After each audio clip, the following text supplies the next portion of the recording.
Para mim é uma honra, né, estar participando desse evento. E é muito bacana ver o que o futebol proporciona, né? Principalmente na minha vida também.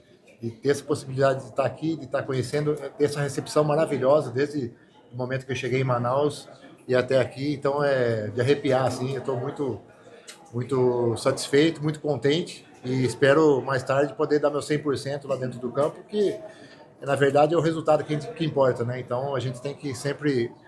Meu jogo de Copa do Mundo vai ser aqui hoje. Então Imagine para os jogadores. sempre ter esse comprometimento com a excelência e agradecer e poder corresponder a expectativas também.